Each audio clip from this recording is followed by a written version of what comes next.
In the greatest rescue operation of World War II, why did the lives of 512 American soldiers depend on a loaf of bread offered by Serbian villagers and a secret airstrip?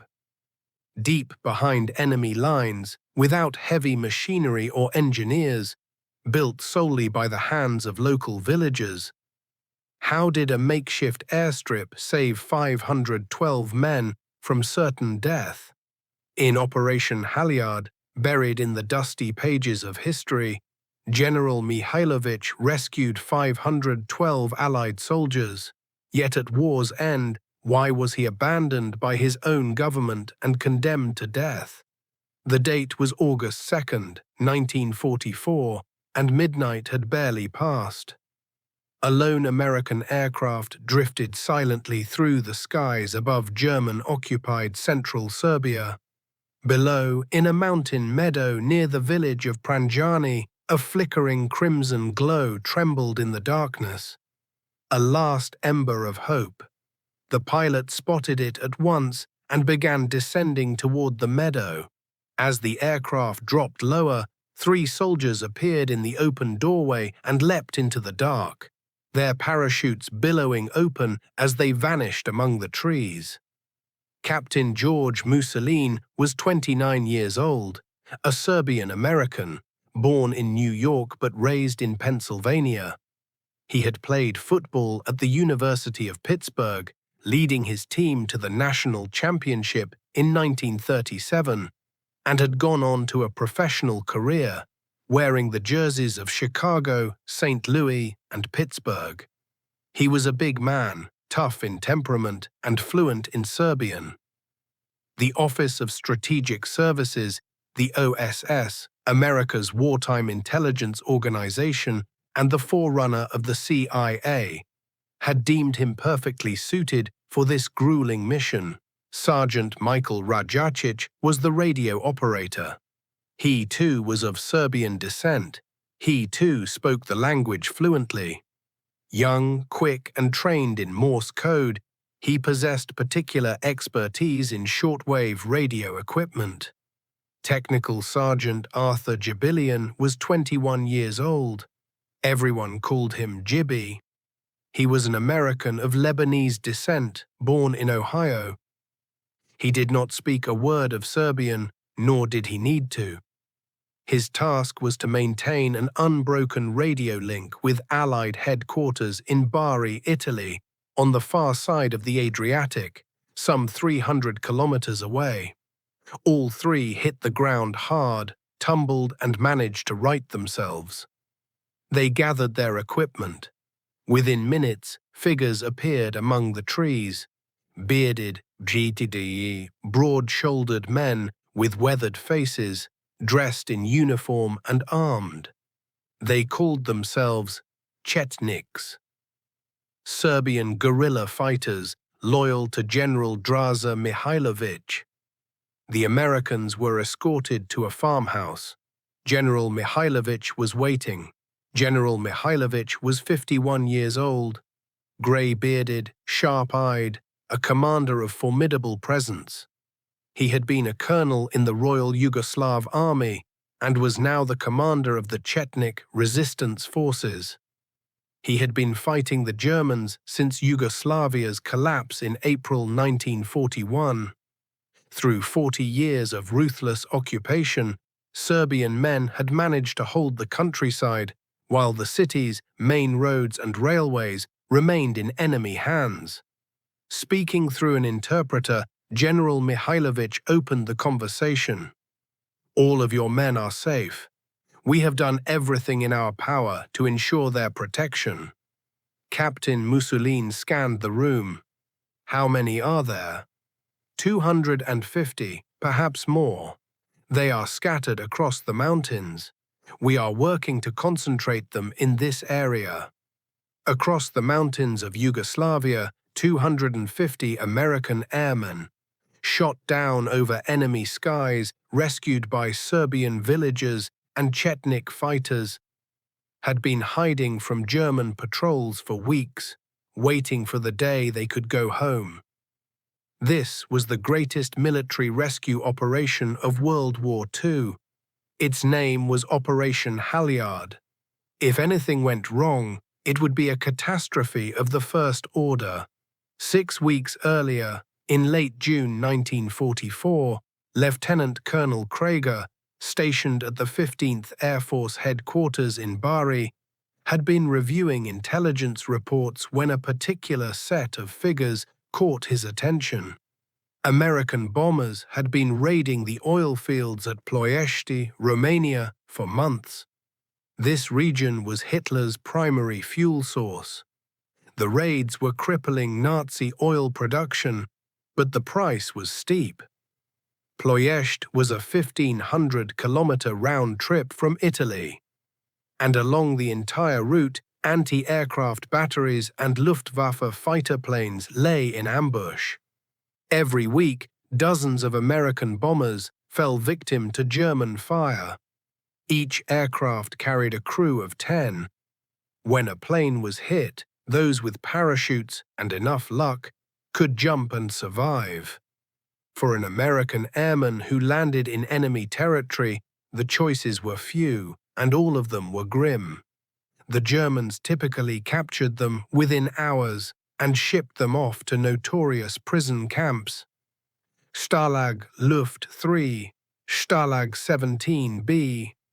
The unlucky ones were handed over to the Gestapo by local collaborators, or shot on sight by SS units without trial.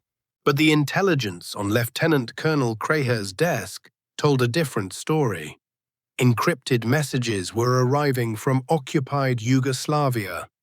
American airmen were being sheltered by local Serbs, dozens of them, perhaps more, protected by Chetnik forces. The problem was political.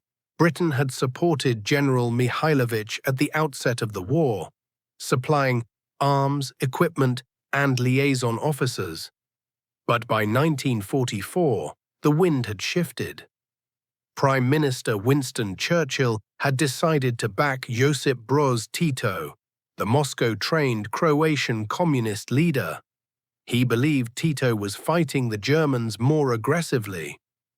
He had cut support for the Chetniks, ordered British officers withdrawn from Mihailovich's territory, and was pressuring Washington to follow suit. President Roosevelt trusted Churchill's judgment on Balkan affairs. In May 1944, American liaison officers began withdrawing from Mihailovich's headquarters. The general was left alone, without Allied support, without weapons, without recognition as a legitimate representative. What remained to him were his own men and the Serbian villagers who still stood by him. But the American airmen shot down by the Germans were still there too, hidden in Serbian villages waiting to be saved. It was to rescue these hidden American airmen that Captain George Mussolini volunteered. He had been to Yugoslavia before. In October 1943, he had parachuted into Mihailovich's headquarters, spent months alongside the Chetniks, and seen firsthand how they treated Allied airmen. Serbian villagers shared food they could scarcely afford, hiding the airmen in barns, cellars, and attics. Serbs identified by the Germans as collaborators were executed and entire villages were burned to the ground. Women and children were sent into exile, and still no one stopped helping. Captain Mussolini had returned to Italy in May 1944, bringing 40 rescued airmen with him. At headquarters in Bari, he submitted his reports, his testimony, his recommendations. He told his superiors the truth. Mihailovich was still rescuing Americans, still protecting them, still awaiting Allied support he knew would never come. "We need to get those men out," Mussolini said. "Mihailovich's people are risking everything. The Germans know Americans are being hidden. They've stepped up patrols, conducting sweeps. Sooner or later they'll find them." His commanders agreed with him, but the British objected. This is an extremely sensitive political situation, they said. Backing Mihailović meant antagonizing Tito, straining relations with the Yugoslav partisans. And the Americans needed British logistical support out of Italy. Captain Mussolini bypassed the chain of command and went directly to the director of the OSS, General William Wild Bill Donovan. He described what he had witnessed. 250 American airmen were stranded behind enemy lines, waiting to be rescued, victims of bureaucratic calculation and political maneuvering. Donovan brought the matter to President Roosevelt, presenting it clearly. American boys had been shot down over Europe, rescued by Serbian villagers, sheltered from the Germans, and were waiting for their country to bring them home. "Let us set politics aside," said Roosevelt, and he approved the operation, asking the British to cooperate. Churchill's government accepted the request, reluctantly. Operation Halyard was authorized. But time was working against everyone. German intelligence knew that Allied airmen were being hidden somewhere in Serbia. Patrols had intensified.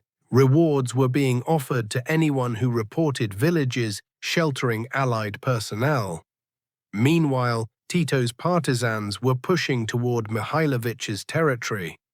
There was a civil war within the war. Tito wanted to eliminate his rivals before Nazi Germany collapsed.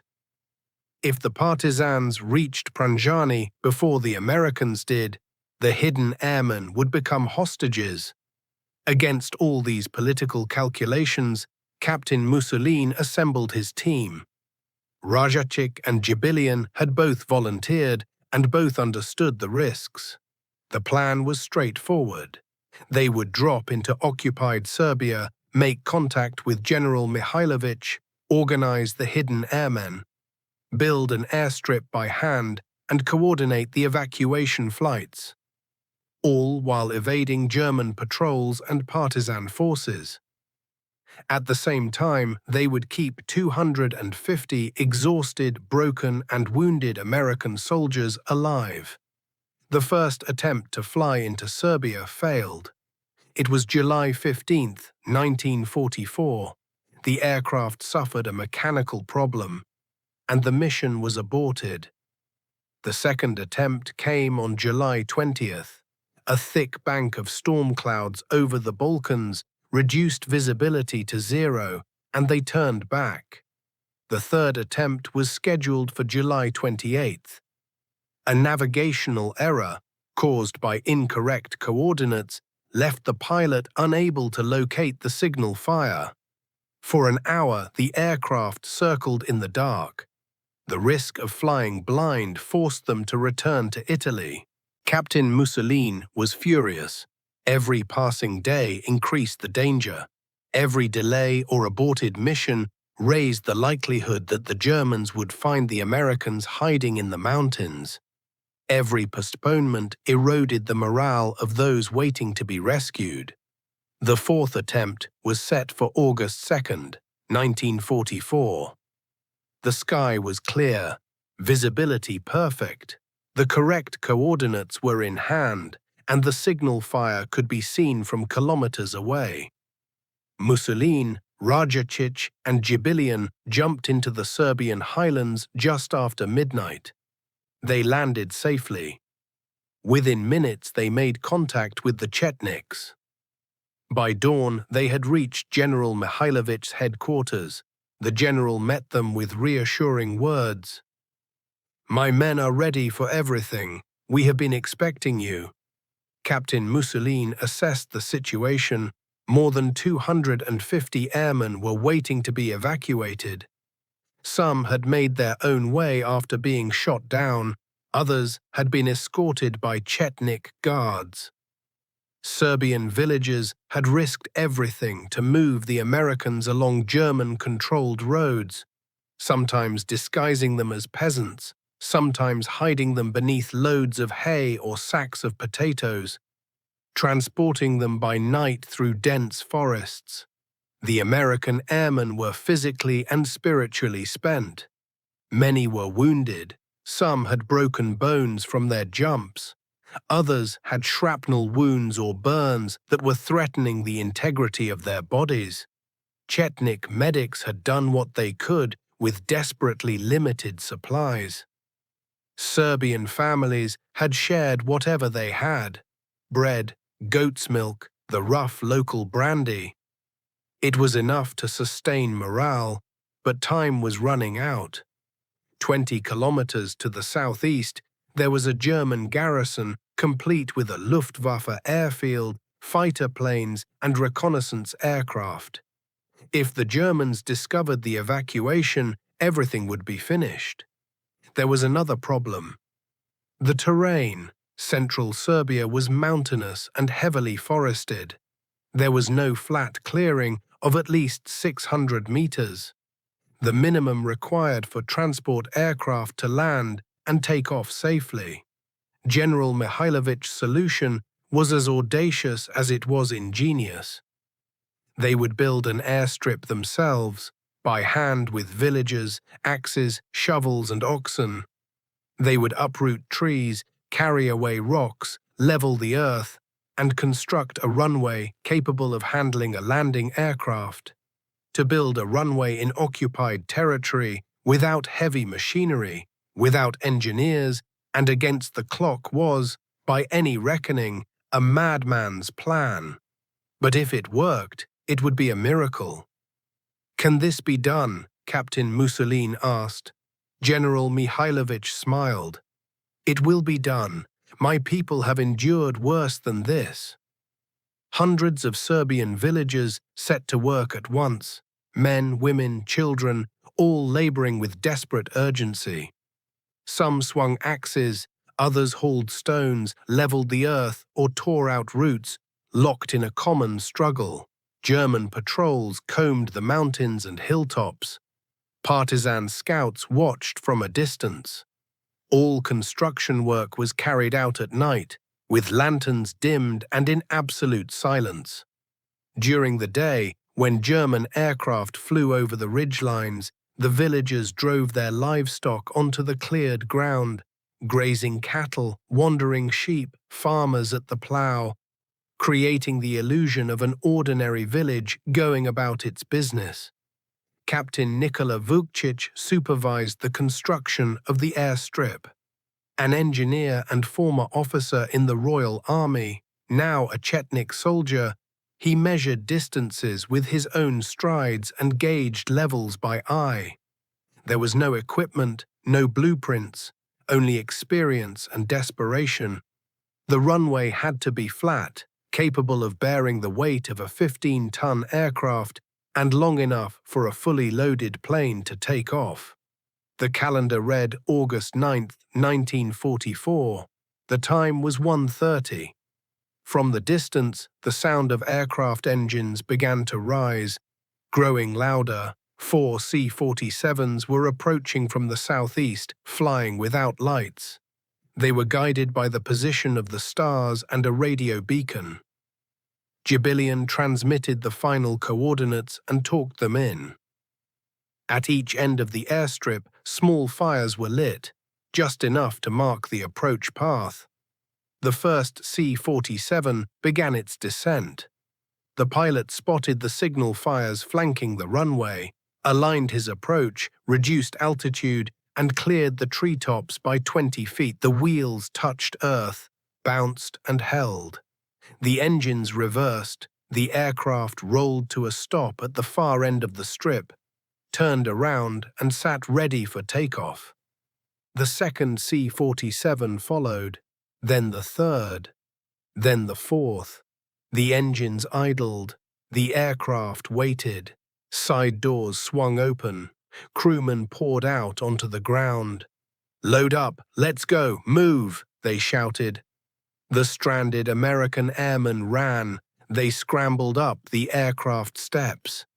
Each plane could hold 25 men. There were no seats. They would sit on the floor, gripping cargo straps. Every compartment of every C-47 was packed with men. Serbian villagers pressed around the aircraft to say goodbye, to embrace, to weep. American airmen leaned out of the doorways and pulled off their boots, hurling them down to the Serbian families below. Dozens of boots sailed through the air. The Serbs gathered them from the ground. Most Serbian villagers had no proper footwear, only worn homemade felt slippers. American military boots were a treasure, a gift, an expression of gratitude for all that had been sacrificed. When it was clear that no one remained on the ground, the aircraft doors were closed. The engines powered up. The first C-47 rolled slowly down the strip, then gathered speed. Trees loomed ahead. The pilot hauled back hard on the controls.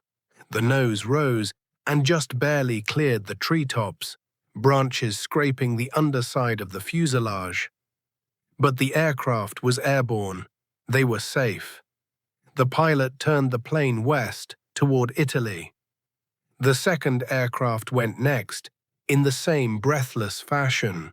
Then the third, then the fourth. All of them made it. In that first night operation, 100 airmen were evacuated. On the morning of August 10th, 12 C-47s arrived. The daytime operation carried greater risk, but promised greater efficiency. 50 P-51 Mustang fighters flew as escorts, drawing German attention away from Pranjani to buy time for the rescue. The transports landed one by one in perfect order, without mishap. They loaded the waiting soldiers and departed. Over the course of 2 days, 241 more airmen were evacuated. Before one of the evacuation flights, Richard Fellman paused on the steps of the aircraft and turned to look back at the Serbian family that had sheltered him for 4 months, the farmer, his wife, his daughter. He looked at them with a gratitude he could not put into words. What do you say to people who risked execution to save the life of a stranded foreign soldier? Fellman boarded the plane with tears in his eyes. He looked out through the window one last time. The villagers were waving. Pranjani was falling away. Serbia was disappearing on the horizon. He would never forget this moment. None of the rescued soldiers ever would. Operation Halyard continued until mid-September. New airstrips were then constructed deeper in Chetnik-held territory, farther from German lines, more secure. The final evacuation flight took place on December 27, 1944. In total, 512 Allied personnel were rescued, 432 Americans and 80 others of British, French, Italian and Russian nationality. All were brought out of enemy territory. All returned home safely. Not a single aircraft was lost to enemy fire. Not a single rescue team member died during the evacuation. The success rate was 100%. The greatest airman rescue operation of World War II was completed. Like a miracle, World War II had ended. In its aftermath, Yugoslavia fell under communist control. Josip Broz Tito came to power with the backing of Moscow and Stalin. The Chetniks were declared traitors and war criminals. It was all a lie, but a lie, repeated often enough, begins to be accepted as truth. General Mihailovich was forced into hiding. In March 1946, communist forces captured him. He was brought to Belgrade and subjected to a show trial. Charged with treason, war crimes and collaboration with the occupiers. None of the charges were true, but truth no longer mattered. Tito and Stalin wanted him dead. The verdict had been decided before the trial began.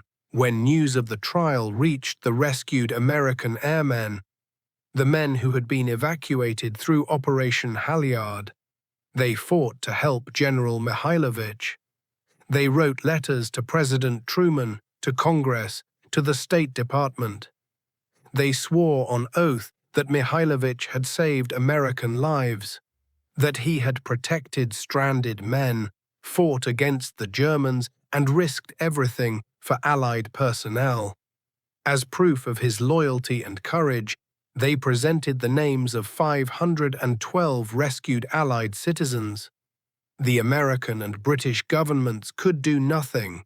The Cold War had begun, and hot conflict had given way to cold politics. Yugoslavia was now communist. Mihailovich represented the old order, monarchy, anti-communist resistance. To defend him meant provoking Stalin, risking the relationship with Tito, and so throughout the trial neither government intervened. On July 15, 1946, the Belgrade Military Tribunal announced its verdict. General Mihailovich was to be executed. Mihailovich did not flinch when the sentence was read. He had expected it, he had known it from the moment of his capture.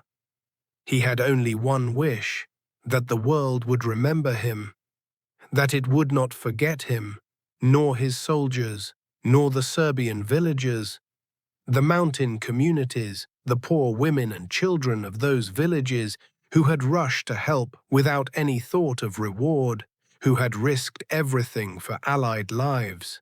2 days after the verdict was handed down, at dawn on July 17, 1946, Mihailovich was executed by firing squad. He was 53 years old. His body was buried in an unmarked grave. The location remains unknown to this day.